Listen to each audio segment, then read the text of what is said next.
Il-Ministru tas-Saħħa Chris Fearne żvela ma' Net News li f'Malta kien hawn każijiet suspettati tal-Coronavirus li iżda fortunatament irriżultaw fin-negattiv u mifhum li dawk li marru l-isptar kienu ġejjin minn pajjiżi Asjatiċi. Kellna nies li ġew minn daw il-bliet, kienu screened u s'issa ma kellna ebda każ li kien pożittiv.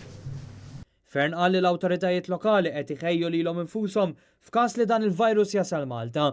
Infatti se jitwaqqaf ċentru l-barra mill-isptar Mater Dei li fih se jkun hemm 12 sodda biex f'każ li jkun hawn persuni b'dan il-virus jiġu kkurati f'dan iċ-ċentru ta' iżolament.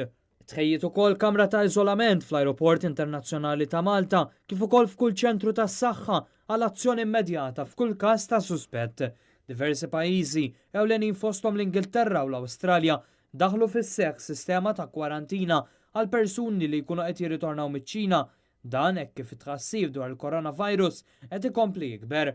Mijiet ta' persuni barranin ġew evakwati mill-belt Ċiniża ta' Wuhan fl-aħħar sigħat bl-awtoritajiet Ingliżi jgħidu li l-kwarantina tagħhom se tkun fuq perjodu ta' 15.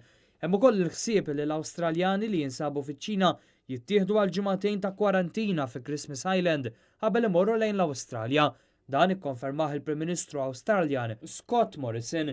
S'issa l-ammont ta' mwiet kawża tal-Coronavirus telgħu għal aktar minn 130 u fi żviluppi oħra, il-kumpanija tal-British Airways ħabbret li sospendiet it-titjiriet kollha lejn iċ-Ċina. Jirriżulta li ħafna mill-vittmi huma anzjani jew persuni li diġà kellhom problemi relatati man-nifs. Iċ-Ċina qed tgħid li 60 persuna irnexxilhom jirkupraw mill-virus u ġew rilaxxati mill-isptarijiet rispettivi.